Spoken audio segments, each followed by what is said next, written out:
webinário. Vocês me ouvem bem?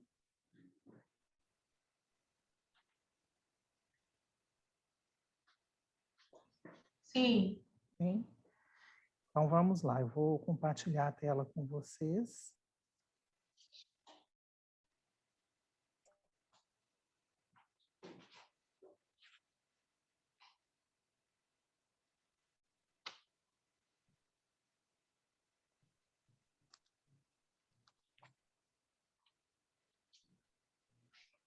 Já está compartilhando aí?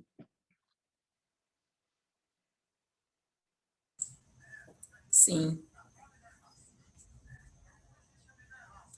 Janaína, você está na área?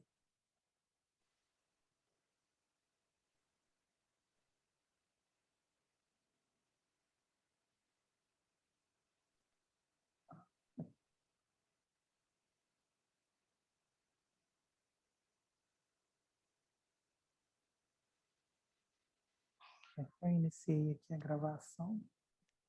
Janaína, se estiver por aí, você só confirma para mim se a gravação começou. Oi, Eduardo. Oi. Eu apertei aqui para começar a gravar, mas não sei se começou. Só um momento. Não, tá gravando sim. Tá, né? Então tá jóia. Então vamos dar início. Boa noite a todos. É com muita satisfação que a gente está aqui hoje para fazer o lançamento da primeira mostra educacional Gamer, Jogando com a Saúde Única. Né? Antes de mais nada, eu gostaria de me apresentar. Meu nome é Eduardo de Castro Ferreira. Eu sou pesquisador em saúde pública da Fiocruz Mato Grosso do Sul e docente permanente e orientador do programa de pós-graduação em Meio Ambiente e Desenvolvimento Regional da Universidade Anhanguera Unider. As duas instituições que se uniram aqui para essa iniciativa desse edital, dessa mostra. Então, o edital que a gente está lançando hoje é para inscrição na Mostra Educacional Gamer, Jogando com a Saúde Única. A Mostra Educacional, Jogando com a Saúde Única, é um evento de abrangência municipal, onde os estudantes do ensino médio e final do ensino fundamental vão poder apresentar suas propostas inéditas de jogos educativos dentro da temática da mostra, que é Saúde Única. E essa mostra ela tem, então, por objetivos compartilhar o conhecimento científico e fomentar a criatividade, a interação, integração e inovação dos estudantes, incentivar a criatividade e as competências relacionadas à tomada de decisões, promover a apropriação e sensibilização sobre noções básicas de educação ambiental e saúde única, além de fomentar o letramento científico e investigação científica, incentivar a divulgação do conhecimento científico e tecnológico e a popularização da ciência no estado de Mato Grosso do Sul e possibilitar que estudantes de ensino fundamental 2, o último ano, e do ensino médio, primeiro e segundo anos, possam mostrar seu protagonismo, autonomia e potencial investigativo. O público-alvo da nossa mostra, então, quem que pode participar, quem que pode inscrever para participar da mostra? Ela é voltada para alunos matriculados no primeiro e segundo anos da etapa do ensino médio ou ensino técnico, ou alunos matriculados no final do ensino fundamental 2, de escolas públicas localizadas em Campo Grande. Essa mostra é aberta para apresentação e demonstração de jogos desenvolvidos pelas equipes formadas por esses alunos com seus professores orientadores. Tá? Quem faz a inscrição na mostra é o professor, ele inscreve a ele e os alunos que estão ligados a ele naquela equipe. Cada professor pode ter mais de uma equipe, ele pode orientar mais de um trabalho, e todas as informações, então, estão contidas no edital da mostra, que vai estar disponível na nossa página do evento, que é a fioms.com.br/gamer. É importante salientar também que a ficha, aliás, o formulário de presença desse evento de hoje, além de estar no chat, para quem quiser acessar e preencher o formulário de presença, também está disponível lá no fioms.com.br/gamer. Tá? Então, o preenchimento desse formulário de presença é fundamental para poder ganhar o certificado da participação no evento de hoje. Bom, então, com relação ao cronograma da mostra, As inscrições iniciam amanhã, dia 14 de maio, e o encerramento se dá no dia 31 de julho. Tá? Posterior a isso, a gente vai ter, então, um período de avaliação, a divulgação dos finalistas e a mostra dos trabalhos dos finalistas, que deve ocorrer durante a Semana de Ciência e Tecnologia de 2021. Né? Se ela for presencial, a mostra vai ser presencial. Se ela for por meio virtual, faremos também nossa mostra dos projetos finalistas de forma virtual.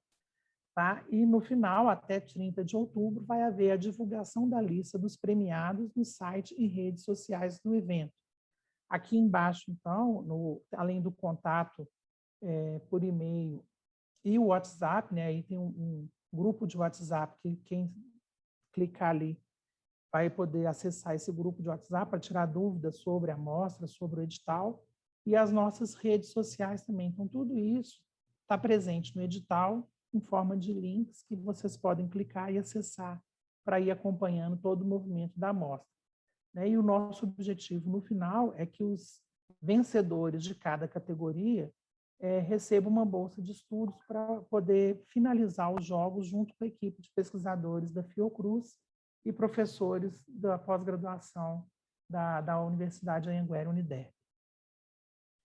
Então, quanto às categorias, né, que eu comentei com vocês, nós temos jogos de tabuleiro ou games. Então, o aluno pode se inscrever para criar um jogo de tabuleiro ou um game. E tanto para nível de estudante do ensino normal, quanto do ensino profissionalizante ou técnico. De modo que o estudante do ensino normal não compete com o estudante de ensino técnico, e quem apresenta jogo de tabuleiro não compete com quem apresenta game. São níveis e categorias distintos e independentes. Tá? E aí, para ajudar vocês na elaboração dos jogos, para ter ideia, conhecimentos e conceitos sobre as diferentes temáticas ligadas à saúde única e ligados ao processo de gamificação, de criação de jogos, a gente vai promover uma série de webinars, começando com essa de hoje, né, onde nós vamos falar, afinal, o que é saúde única. Eu sei que é um termo que muitas vezes as pessoas não conhecem, não são familiarizados com ele, mas vocês vão ver que é algo que está bem mais próximo da gente do que vocês imaginam. E aí, a partir, então, de hoje, nós vamos ter essa série de webinars, né? Todas elas são abertas ao público, qualquer pessoa pode assistir e participar, mas elas são feitas em especial para quem deseja participar da amostra, de forma que a gente possa dar conteúdo e ideias para que vocês criem aí os seus jogos e que vença aí o melhor, né? E então a gente vai ter webinar relacionado a como criar jogos que atraem alunos, tecnologias sociais lúdicas e o serviço de promoção à saúde, RPG como tecnologia inclusiva, game design e acessibilidade, doenças negligenciadas porque elas foram deixadas de lado, Neighbor Hero, tecnologia educativa para a promoção da saúde única, a apresentação do jogo Cuidado com as Leishmanioses, criação e aplicação, e, por último, Gambá de Orelha Branca como modelo de estudo em saúde única. Então, não percam, participem, nos ajudem a divulgar e a compartilhar esse evento. A gente espera que seja um momento aí de partilhar conhecimentos e desfrutar aí da companhia uns dos outros. Então, antes de terminar aqui a abertura do nosso edital, tenho que agradecer imensamente a todos os nossos colaboradores. Um projeto como esse se dá a muitas mãos, então é muita gente envolvida.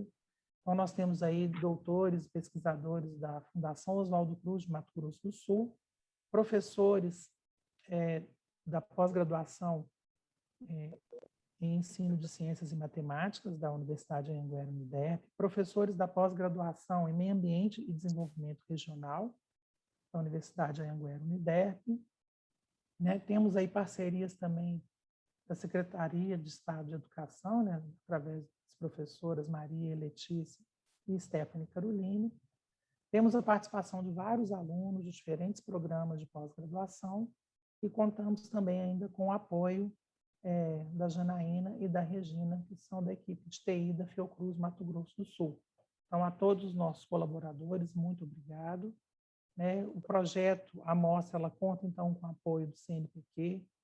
A A gente tem a colaboração também da Fundect, inclusive na parte de divulgação. Hoje mesmo saiu o material da Fundect falando do lançamento da nossa amostra e dos webinários, um Snapchat, e o apoio das instituições, né, da Uniderp e da Fiocruz. Então, eu declaro aí, nosso edital está aberto. Aí, alguém quer fazer alguma pergunta sobre a amostra agora, ou vocês deixam para fazer ao final do webinário?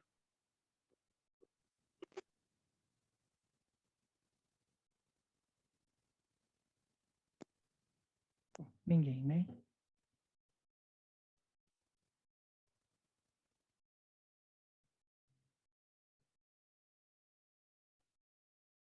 Bom, então, vamos dar sequência. Afinal de contas, o que é saúde única? Muitas vezes a pessoa, quando se vê diante desse termo saúde única, pode ter ideia do que se trata, tem gente que pode nunca ter ouvido falar, mas é algo que está mais próximo do nosso dia a dia do que vocês imaginam.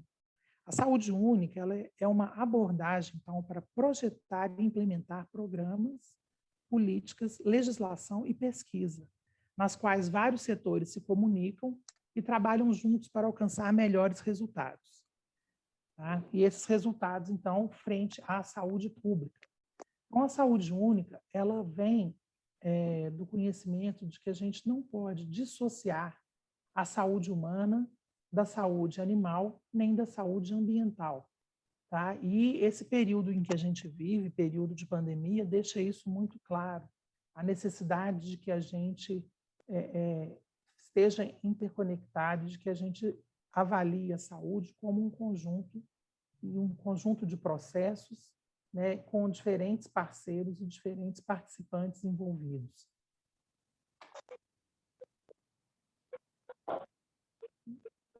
Então, a saúde única, ela representa essa visão integrada da saúde, composta das 3 áreas, humana, animal e ambiental. Tá? As áreas nas quais a saúde única tem uma maior abordagem, né, são principalmente a segurança alimentar, o controle de zoonoses relacionadas aí às doenças que podem se espalhar entre animais e humanos, como gripe, raiva, leishmaniose, Covid, né, o combate à resistência a antibióticos, quando as bactérias mudam depois de serem expostas a antibióticos e se tornam mais difíceis de tratar. E esse conceito de saúde única é novo? Vocês acham que é um conceito novo, que é uma coisa recente? Né? Então, vamos pensar, vamos voltar um pouquinho aí no tempo. No tempo de Hipócrates, no século V a.C., a saúde pública ligada ao ambiente saudável. Né? Hipócrates já dizia isso, então ele já relacionava a saúde pública, a um ambiente que pudesse proporcionar essa saúde.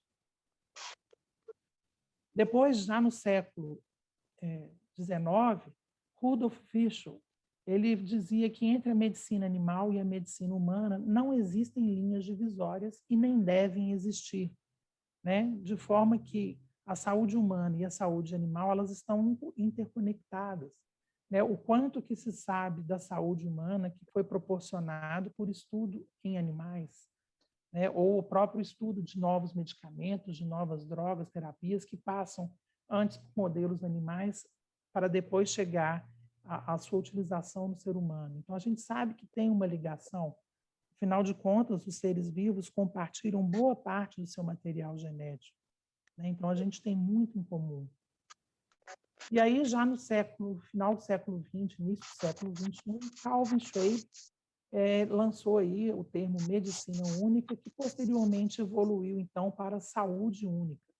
Né? Pensando que medicina única, a palavra medicina ficava muito focada apenas na saúde humana. E aí o termo saúde única ele ganha essa abrangência maior e caracteriza, então, por essa conexão entre saúde humana, animal e ambiental.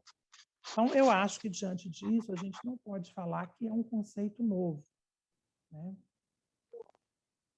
Além disso, a saúde única, né, como conceito, proposta aí na década de 90, ela traz consigo estratégias interdisciplinares e integrativas de promoção à saúde, em que a saúde humana, a saúde animal, são interdependentes e vinculadas aos ecossistemas. E essa ideia de interdisciplinaridade, a gente pode ter isso bem claro quando a gente pega a situação do Covid que a gente vive hoje em dia, né? É uma situação de saúde, é uma pandemia que envolve, então, o mundo inteiro, e que, além do problema da saúde humana, a gente tem a questão ambiental, essa necessidade de distanciamento, os cuidados com higiene, né? Tem um problema voltado aí para a inovação, para a pesquisa, a busca aí seja de uma vacina, de um tratamento, né? A busca de conhecimentos maiores sobre esse vírus, né? Além também das questões relacionadas à economia, né? A questão relacionada aí à segurança social, e, enfim, é um bom exemplo da necessidade de se trabalhar de forma interdisciplinar. Tá? Então, considero que a pandemia, né, como a gente conhece, é um bom exemplo de como a saúde única deveria funcionar para poder encarar o problema nas diferentes formas em que ele se apresenta. Tá? E aí, quando a gente fala, então, em ecossistemas, né, que a gente falou da saúde dos ecossistemas, ele se refere à flora, fauna, outros organismos, ao ambiente no qual nós também estamos inseridos, né? O ser humano está inserido num ecossistema. Neste caso, a saúde ambiental indica a função do sistema, como, por exemplo, a disponibilidade de água doce, alimentos, combustível, a polinização de plantas, entre outros.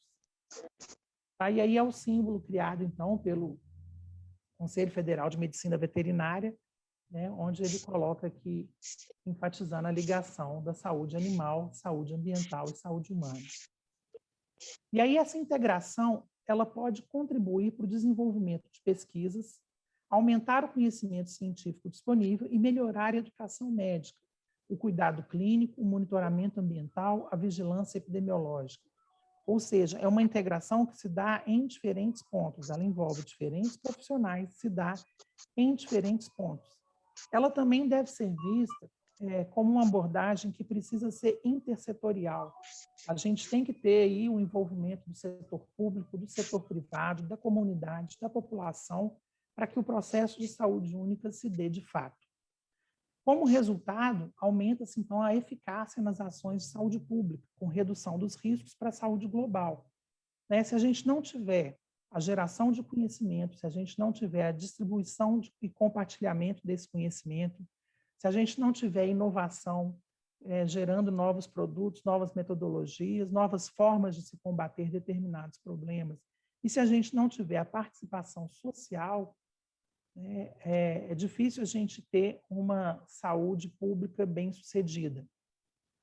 As interações ecológicas entre os humanos e os animais, elas acontecem em diversos ambientes, de diferentes maneiras. A gente tem desde a nossa relação com os animais domésticos em nossas casas, até um eventual contato com o animal silvestre, no momento em que eu vou num parque, numa atividade de ecoturismo, na invasão de animais silvestres, no ambiente urbano, em virtude de deflorestamento. Né? Então, são várias as formas de se relacionar que a gente tem com o meio ambiente e com os animais no meio ambiente. Aí essas interações, elas podem ser responsáveis pela transmissão de doenças entre homens e animais. Essas doenças conhecidas, então, como zoonoses, tá? Que, segundo a Organização Mundial de Saúde Animal, cerca de 60% das doenças humanas são zoonóticas. Tá? Além disso, né, por que a gente precisa de uma abordagem em saúde única? Muitos dos mesmos micróbios que infectam animais e humanos compartilham os ecossistemas em que vivem. Então, os esforços de apenas um setor, eles não vão impedir ou eliminar o problema como um todo. Então, por exemplo, a raiva em seres humanos, ela vai ser efetivamente evitada visando aí a fonte de vírus do animal, né? A vacinação animal é uma forma da gente poder diminuir o risco da raiva em seres humanos. As informações sobre vírus influenza, né, que circulam na natureza, elas são cruciais para a seleção de vírus para as vacinas humanas contra as possíveis pandemias de influenza. Né? Então, essa questão da gente vacinar todo ano né, de ter campanha todo ano de vacinação para o vírus influenza. É baseado em estudos que definem aí quais são as cepas dos vírus mais prováveis de estarem circulando, e aí, então, vai tentar imunizar a população contra essas cepas mais prováveis. Com relação aí a micróbios resistentes, né, a medicamentos que podem ser transmitidos entre animais e seres humanos através de contato direto, né, ou através de alimentos contaminados. Então, portanto, para conter efetivamente essa transmissão de micróbios resistentes, é necessário uma abordagem bem coordenada voltada a seres humanos, animais e ao ambiente, né? Então, uma vigilância, um cuidado com a alimentação, a sanitização dos alimentos, o cuidado na cadeia produtiva dos animais que vão servir de alimento, porque o excesso, às vezes, de uso de antibióticos nessa população animal pode gerar os animais com micro-organismos resistentes. Além disso, né, as fezes e os resíduos desses animais vão conter uma quantidade aí de micro-organismos resistentes a antibióticos, que em contato no meio ambiente com outros micro-organismos, eles conseguem transmitir essa resistência para outros micro-organismos. E quem que faz a abordagem em saúde única, ou One Health, funcionar? Né? Quem costuma estar à frente, né, o profissional que tem um contato maior, uma lida maior há mais tempo com saúde única, sem dúvida, os médicos veterinários, né? São eles que têm essa inserção transversal no contexto de segurança alimentar, de integridade de ecossistemas, ocupação humana, biodiversidade, vínculo humano e animal. Então, os veterinários, eles saíram à frente dessa questão, nessa discussão. Quando a gente vê eventos de saúde única, voltados para a saúde única, muitas das vezes tem um número maior de veterinários envolvidos. Tá? Mas é importante, é necessário a gente reforçar a necessidade de colaboração entre profissionais de diferentes áreas, tá? Das mais próximas às mais distantes possíveis. Então, antropólogos, economistas, físicos, epidemiologistas, engenheiros, biólogos, ambientalistas, médicos, sociólogos, entre muitos outros. A saúde única, ela tem espaço para todo mundo e ela requer esses diferentes saberes, esses diferentes conhecimentos. Chama atenção que, antigamente, a medicina veterinária e a medicina humana, elas eram bem próximas, e a separação maior se deu aí mais ou menos na época da Revolução Industrial. E de lá para cá, foi acontecendo uma especialização cada vez maior. Então, a gente vai formando cada vez mais especialistas em diferentes segmentos, não só na área médica, mas todas as profissões vêm buscando essa especialização, e a saúde única é um chamado para que essas diferentes especialidades em diferentes áreas temáticas, de diferentes saberes, se aproximem para construir aí as políticas públicas no combate às grandes crises mundiais, como a que a gente tem vivido atualmente. E aí, para trazer alguns exemplos, vou pegar por partes. Então, saúde única relacionada às zoonoses. Então, o primeiro exemplo que eu pego aqui são os parentes do Covid-19, né, os irmãos ou primos dele, epidemias que aconteceram em anos recentes, como a epidemia de SARS, também causada por um coronavírus, começou na China, na província de Guangdong, com o consumo de um felino chamado civeta de palma. A epidemia de MERS começou com um coronavírus transmitido a humanos por camelos no Oriente Médio. Tá? Então, aqui algumas coisas que elas têm em comum, nas quais elas se diferem. Então, a pandemia de SARS teve origem na província de Guangdong, foi aí em torno de 2002 a 2004, com 8.000 casos registrados, dos quais 700 evoluíram a óbito, uma letalidade de 3,38%. Ela ocorreu, então, na Ásia, Europa e América do Norte. Já a epidemia de MERS, com origem na Arábia Saudita, ocorreu aí entre os anos de 2012 a 2018. Foram registrados 2.500 casos em 27 países, porém com 850 óbitos, uma letalidade aí de 35%. Né? Então, tem essa questão. Uma teve um número muito maior de casos, porém um percentual menor de óbitos. A outra foi restrita em número de casos, né? Foi mais restrita em número de casos, porém com uma letalidade mais alta. O que provavelmente contribuiu para que ela não se dissipasse tanto, né? Porque um bom parasito, normalmente é aquele que não chega a matar o seu hospedeiro. O parasito que mata muito, ele corre o risco de eliminar seus hospedeiros e não a tempo de não ser transmitido, de não ser passado adiante. Então, a epidemia de MERS ocorreu no Oriente Médio, na Europa, Ásia e norte dos Estados Unidos. 80% dos casos foram concentrados no ponto inicial, que foi no Oriente Médio. Tá? E aí a gente tem que entender que são vírus que circulam na natureza, muitos deles relacionados aí a morcegos, também conhecidos como quirópteros, e esses vírus, eles podem passar por mutações e passar por saltos e se adaptarem a outros hospedeiros. E nesse momento em que ocorrem esses saltos, em que eles atingem outros hospedeiros, pode haver aí um número de registros, um número maior de registros, um surto da doença ou uma pandemia, como aconteceu aí com o Covid. Um outro exemplo aqui, para trazer como que a saúde única pode ser utilizada para entender doenças, para estudar doenças e melhorar o conhecimento, esse trabalho aqui relacionado, um trabalho de 2016, relacionado à epidemia de ebola que ocorreu entre 2013 e 2015. Tá? E nesse trabalho eles dividem os conhecimentos da epidemia de ebola justamente entre a saúde humana, saúde animal e saúde ambiental. Né? Então, é colocado aqui que a saúde ambiental ela está relacionada aí à deflorestação, né, derrubada de árvores, ela está relacionada ao aquecimento global, que leva indivíduos a buscarem alimentos cada vez mais longe. Esses indivíduos se alimentam de carne de caça, né, e podem ser animais que estão contaminados com o vírus. Então, o consumo de animais silvestres, de carne de animal selvagem, ele favorece esse contato do indivíduo com um vírus que não circula no ambiente urbano. Esses indivíduos que se contaminam no ambiente silvestre, eles podem levar essa doença para um ambiente urbano. Essa doença ela pode passar a ter uma transmissão direta de pessoa a pessoa, o que vai caracterizar, então, um surto, né, com um aumento aí dos casos acontecendo.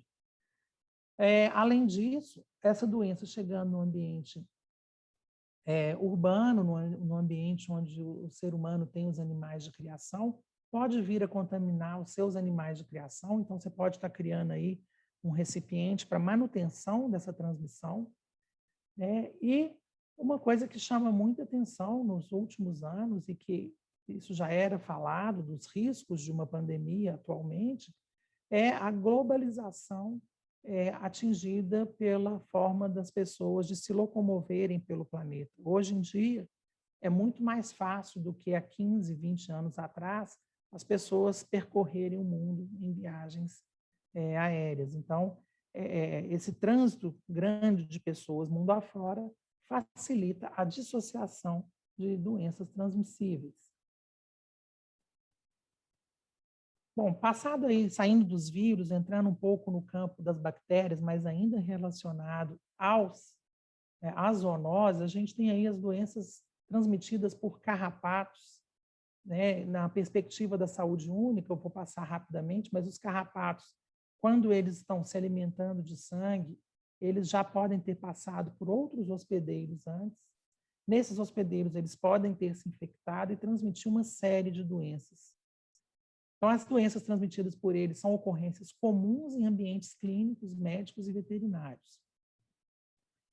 Além das restrições relacionadas ao diagnóstico e manejo clínico, o controle de prevenção dessas doenças são muitas vezes difíceis, pois exige uma interrupção da cadeia de transmissão que é complexa. Ela envolve hospedeiros, envolve carrapatos de vertebrados, que se interagem no ambiente, que está em constante mudança. Tá? E aí, para trazer para vocês, atualmente os carrapatos, eles perdem apenas para os mosquitos como vetores de doenças infecciosas para humanos no mundo. Tá? Então, cada espécie de carrapato possui condições ambientais e biótopos preferenciais que vão determinar aí a participação dele na distribuição de diferentes doenças, tá? Como vetores de diferentes doenças. Então, desde a identificação dessa bactéria, Borrelia burgdorferi, que é como agente da doença de Lyme, em 1982, mais de 15 patógenos bacterianos transmitidos por carrapatos foram descritos em todo o mundo. Então, só para a gente ter uma ideia, né, aqui o ciclo de como o carrapato se reproduz, e aí ele tem fase onde ele fica alojado no mato ou no seu hospedeiro animal, podendo, então, acometer o homem e transmitir ao homem as diferentes doenças aí. E aqui só mostrando algumas espécies diferentes, não vou entrar nesse detalhe, que não vem ao caso, mas para vocês verem ao redor do mundo a quantidade de espécies de bactérias que podem ser transmitidas, causando doenças transmitidas aí por picada de carrapato. Tá? Então, desde 1980, mais de 15 novas doenças transmitidas por carrapatos. E aí esses fatores podem explicar o aumento do número de doenças transmitidas emergentes ou o aumento da incidência em áreas onde elas já ocorriam. Além disso, as pessoas, elas ultimamente realizam mais atividades ao ar livre, né? Essas atividades de ecoturismo, caminhada, corridas, e ficam, consequentemente, também mais expostas do que nos últimos anos. Uma outra doença que a gente pode trazer aqui para ver esse padrão e como a questão da saúde única pode se inserir são as leishmanioses. Tá? Então, as leishmanioses, elas vão envolver um hospedeiro, um mamífero hospedeiro, um agente etiológico, que agora é um protozoário, então a gente já falou de vírus, de bactérias, agora estamos falando de protozoários. Tem a presença de um vetor, que é um inseto, ele não é um mosquito, mas também não é um carrapato. Tá? Então, ele é um vetor, ele tem diferenças na sua biologia que não nos permitem classificá-lo como mosquito. E tudo isso, né, o encontro do hospedeiro, do parasito e do vetor ocorrem no meio ambiente. Tá? Então, é uma transmissão que ocorre naturalmente no meio ambiente, mas que vem ganhando destaque nas últimas décadas, né, desde aí da década de 80, quando ele foi passando de um padrão de transmissão rural, chegando aos dias de hoje a uma transmissão urbana. Hoje em dia, a leishmaniose já está urbanizada em vários municípios, incluindo aqui em Campo Grande.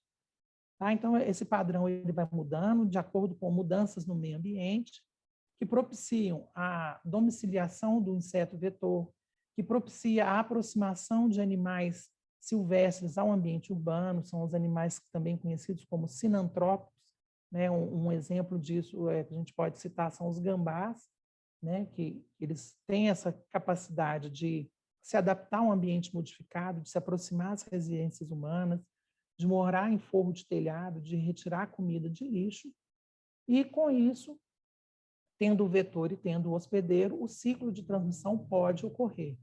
Além disso, no ambiente urbano, a gente tem a presença do cão, que é um hospedeiro suscetível à leishmania e atua como seu reservatório nesses ambientes, né?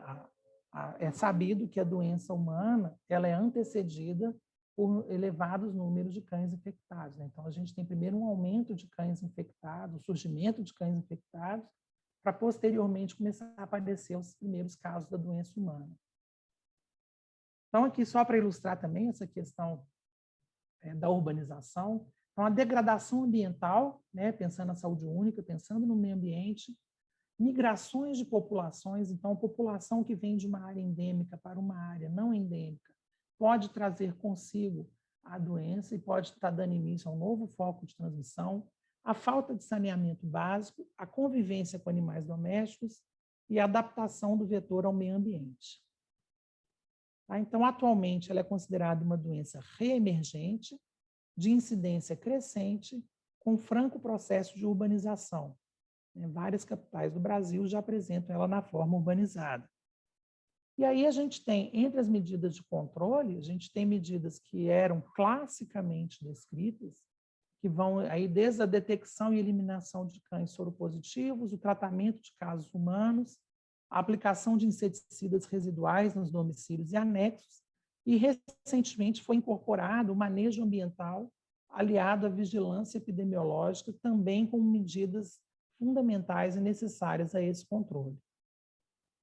Com relação aí à saúde única e segurança alimentar, mas ainda com um pezinho nas zoonoses, eu trouxe aqui o exemplo desse trabalho que investigou um surto de doença de Chagas aguda na região extra-amazônica, no Rio Grande do Norte.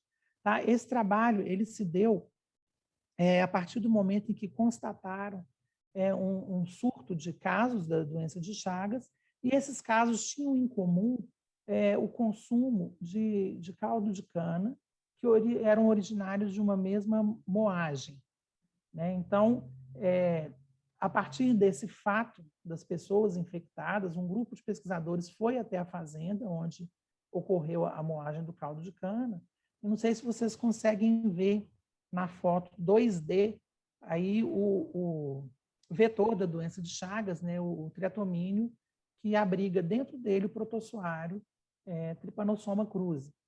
Tá? Então, esse trabalho foi interessante porque, a partir dos casos humanos descritos, e eles tinham em seus relatos algo em comum, que era essa exposição ao caldo de cana, foi feito o levantamento nos ambientes onde esse caldo de cana foi produzido. Então, essa fazenda Barreiros, que foi o local de consumo, eles encontraram aí 110 triatomíneos, que são os possíveis vetores, né, sendo que 100 deles são Triatoma brasiliensis, um vetor conhecido da doença de Chagas.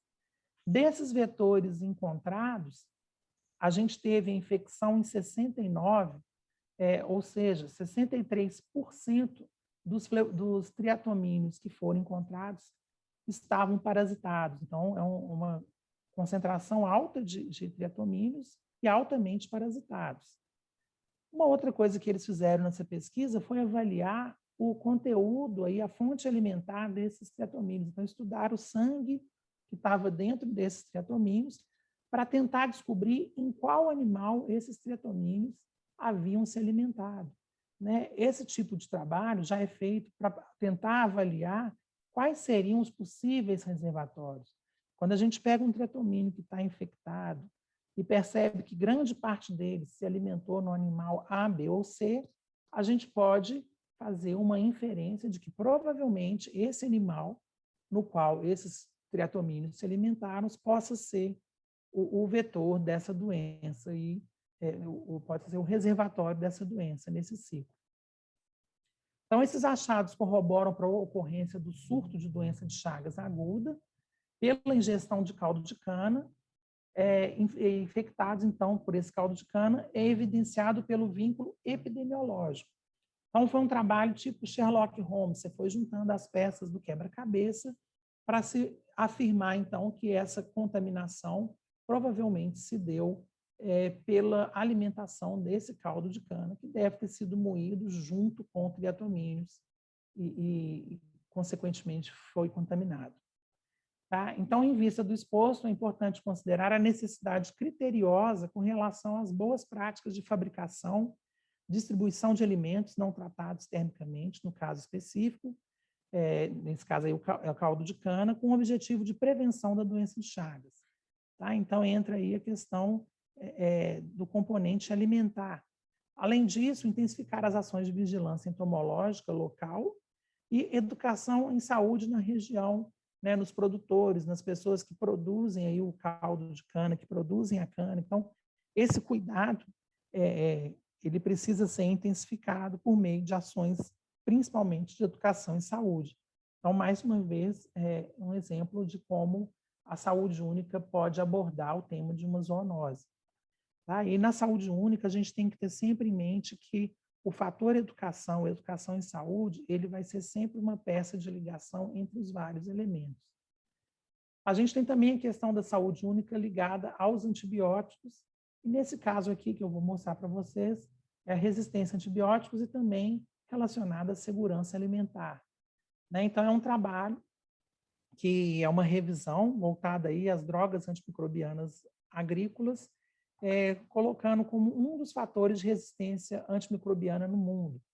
né? Então, a criação de animais na pecuária, ela muitas vezes necessita usar antibióticos, né? Os animais, dependendo do animal, ele é confinado ou ele vive em rebanhos e tem contatos uns com os outros, então é preciso ter um controle da população de micro-organismos que ocorre ali, tá? Mas esse uso de antimicrobianos ele precisa ser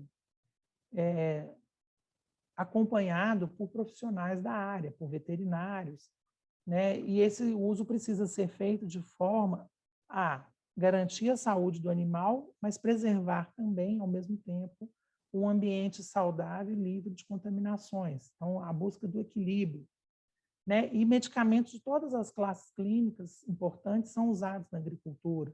Tá? Então, muitas vezes, pode não ser o mesmo medicamento usado em humano, mas ele pode ser da mesma classe clínica, o que compromete, então, o uso dessa mesma classe clínica no tratamento de uma infecção humana por uma bactéria que seja resistente a essa classe clínica de antibiótico. Tá? E aí, o que a gente tem que pensar é o seguinte, um micro-organismo, esse esquema do artigo, ele vem trazer que um micro-organismo infectado, o exemplo aí seria a enterobacteriácea que está dentro desse quadradinho, um micro-organismo que tem resistência ao antimicrobiano, ela pode transmitir essa resistência a outros micro-organismos de outros grupos e de outras espécies. Tá? Isso vale não só para antimicrobianos, como para antifúngicos, né, e outros e antibióticos em geral. Tá? Então, esse organismo, estando na natureza, vamos supor que nas fezes do gado que foi tratado com um antibiótico, tinha bactéria que adquiriu resistência. Essas fezes vão para o meio ambiente, elas vão contaminar o solo, elas vão ter contato com bactérias de outros grupos, e essas bactérias de outros grupos podem receber esse componente aí de resistência, né, através das trocas que elas fazem entre elas, que as bactérias realizam entre elas. Tá? Então, tem que tomar muito cuidado e pensar em formas de se reduzir o uso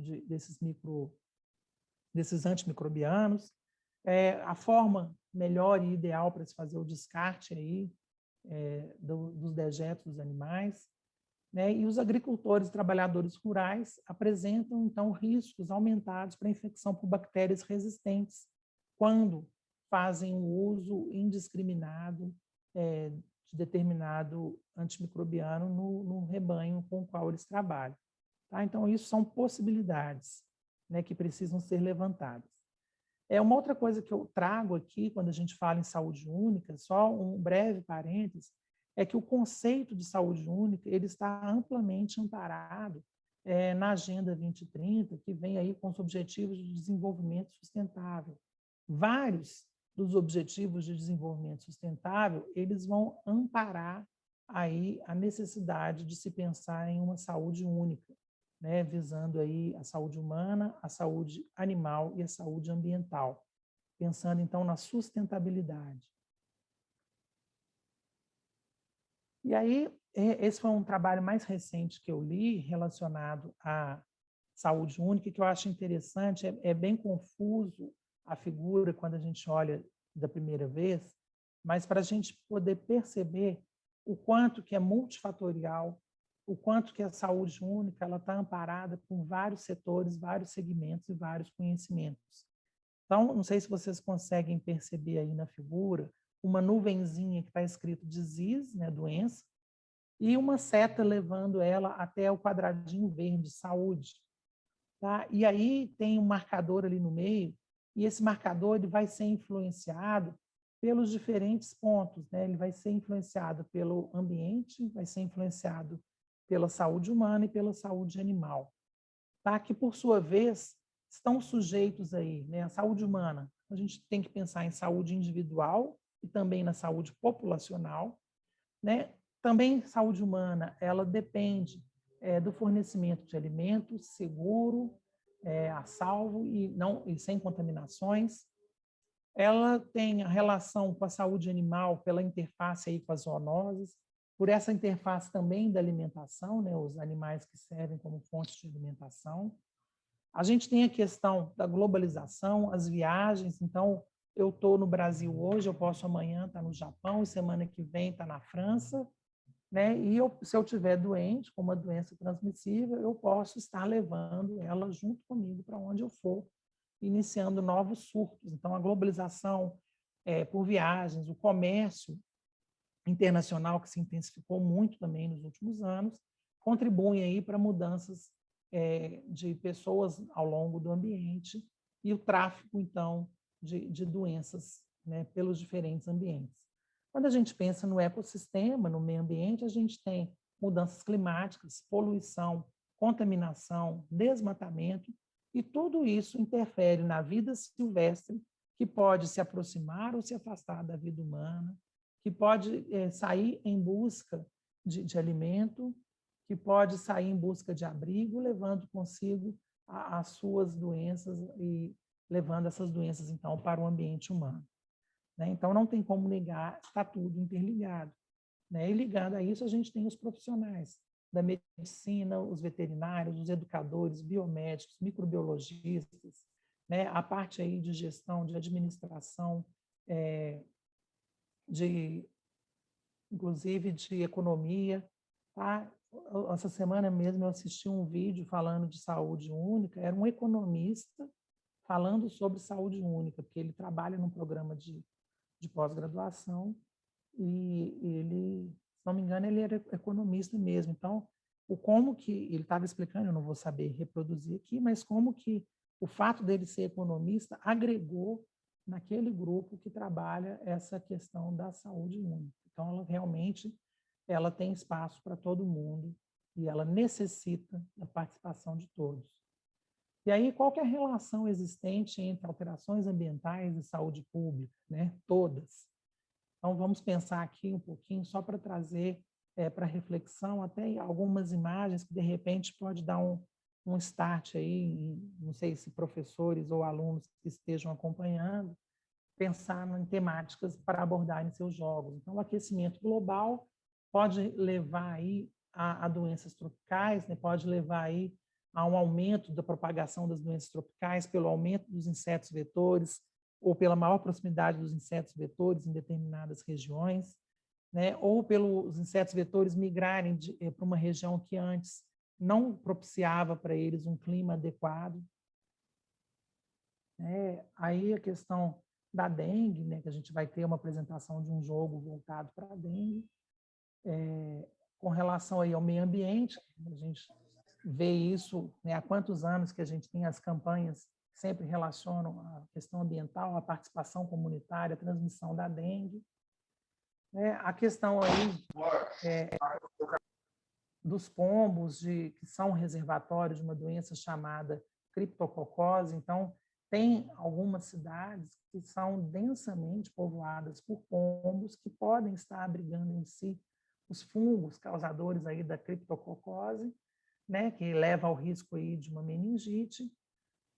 E aí a gente fica exposto, porque esses fungos eles estão presentes nas fezes dos pombos e eles podem ser inalados, né, e chegando a um hospedeiro suscetível, eles podem desenvolver uma doença e que podem até matar. A febre amarela também, recentemente a gente teve o caso da febre amarela, os macacos morrendo, né, aquela questão da necessidade da vacina, também relacionada aí com mudanças ambientais, aproximação do mosquito transmissor no ambiente onde circulam seres humanos, a transmissão da doença aos seres humanos, e os macacos como sentinelas, né? Lembrando que os macacos eles não são os responsáveis pela febre amarela, eles sofrem da doença, eles morrem da doença, assim como nós.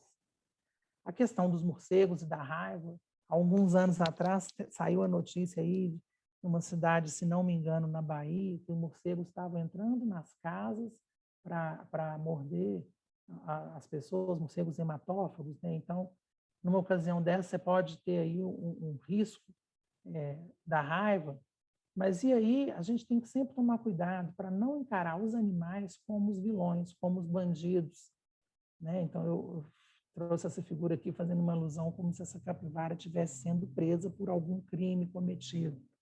Tá? Então, a gente tem que pensar que eles sofrem das doenças, eles sofrem com as alterações ambientais, e se eles, por acaso, estão se aproximando das cidades, não é por escolha, né?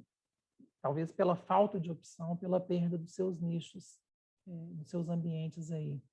Uma outra questão também que a gente pode associar à saúde única e que a gente deve ter em mente é a questão dos resíduos, né? Os resíduos sólidos, a forma como a gente lida com os nossos resíduos, né? Independente do tipo de resíduo, aí a questão de resíduo hospitalar, né? Resíduo medicamentoso, né? Que existem hoje leis, principalmente para a gente, nas nossas casas, o que a gente faz com o medicamento que sobra na nossa residência. Eu faço um tratamento com antibiótico, sempre sobra um pouco. O que eu vou fazer com esse antibiótico?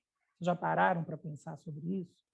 Eu não posso simplesmente descartá-lo na pia ou jogar no lixo. Eu preciso devolver esse material na farmácia, mas isso é tema de um outro webinar que eu vou apresentar futuramente. Tá? Eu já fico aí a questão para pensarmos a respeito. A gente precisa conhecer como a gente deve lidar com os nossos resíduos. A questão aí também da questão sanitária, né? Em quantas cidades brasileiras a gente tem pessoas expostas ao risco ao sair de casa, né? Ao risco, ou até mesmo dentro de casa, na porta de casa. Tá? Isso aí vai gerar uma série de consequências, deixa eles suscetíveis a uma série de problemas relacionados aí à saúde, né, relacionado a diferentes zoonoses. A questão da chuva e alagamento, a questão aí de desastres de contaminação, quer seja por petróleo, quer seja aí esses desastres que aconteceram também recentemente nas cidades aí de Brumadinho.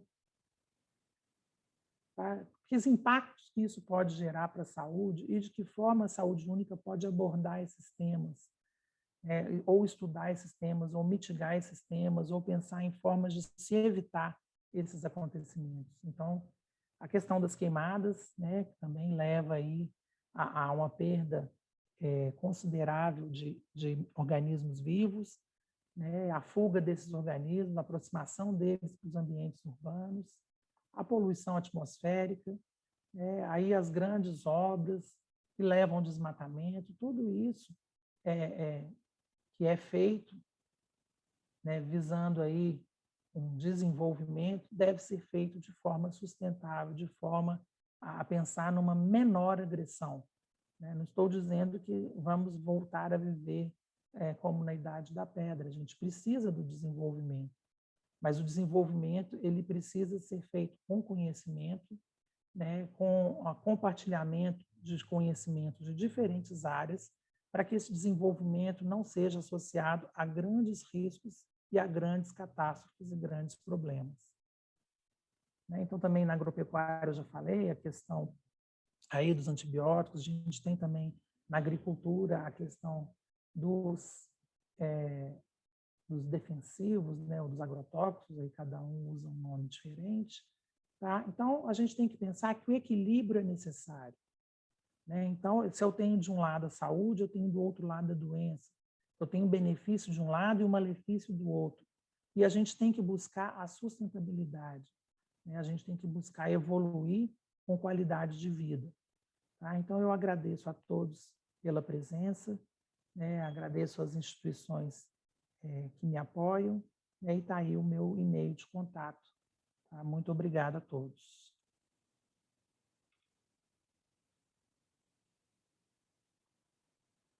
E aí a gente deixa aberto aí para as perguntas, para a participação do público. Eu não sei se eu comentei no início, mas a lista de presença ela está compartilhada no chat. Então, para poder ter direito aí ao certificado de participação, vocês precisam acessar no chat a lista de presença e preencher o formulário.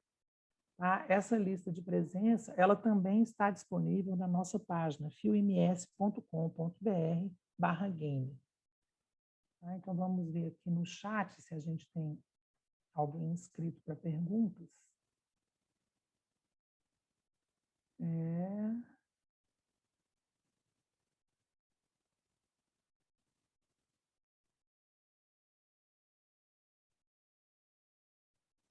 Alguém perguntou aqui, a Zilda perguntou se tem que acessar o site da lista de presença, eu já respondi.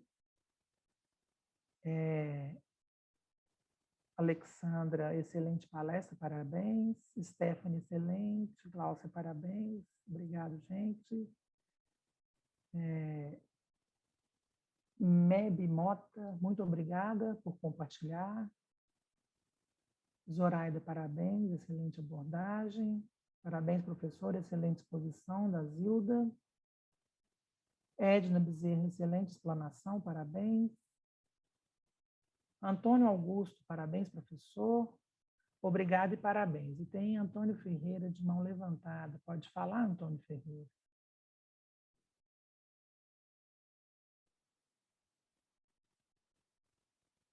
Antônio Ferreira.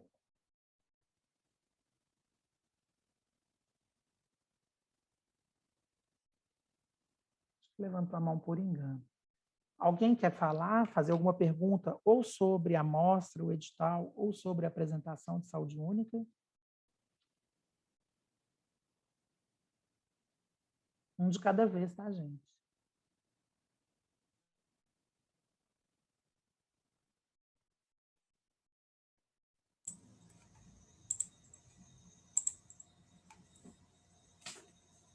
Oi. Oi, Gláucia. Então, assim, eu gostaria de perguntar, claro que a gente faz parte da equipe, mas é mais para reforçar a divulgação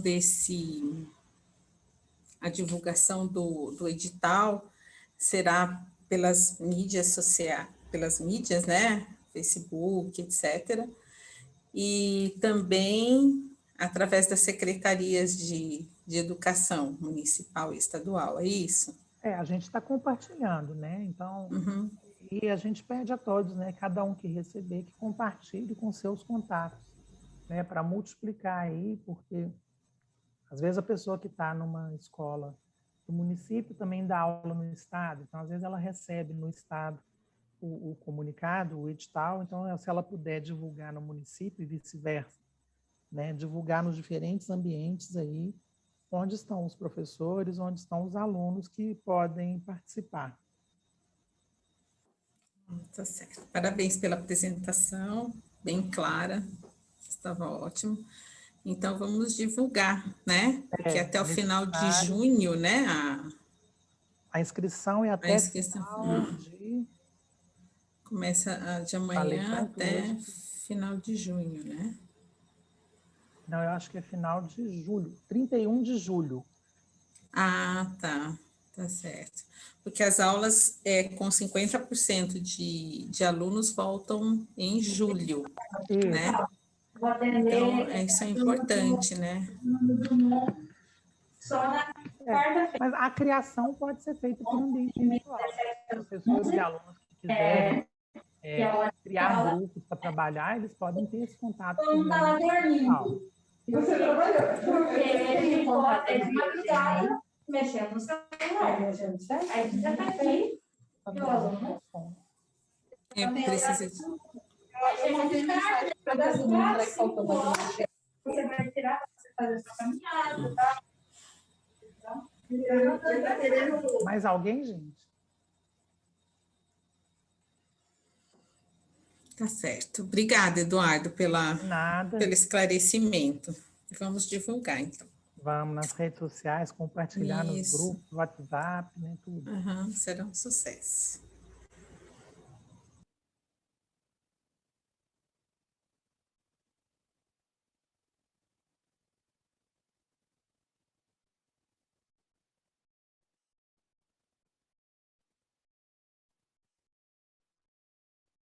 Bom, se ninguém tem mais nada a perguntar, a gente pode encerrar. Estou vendo uma mãozinha levantada aqui, mas acho que baixou.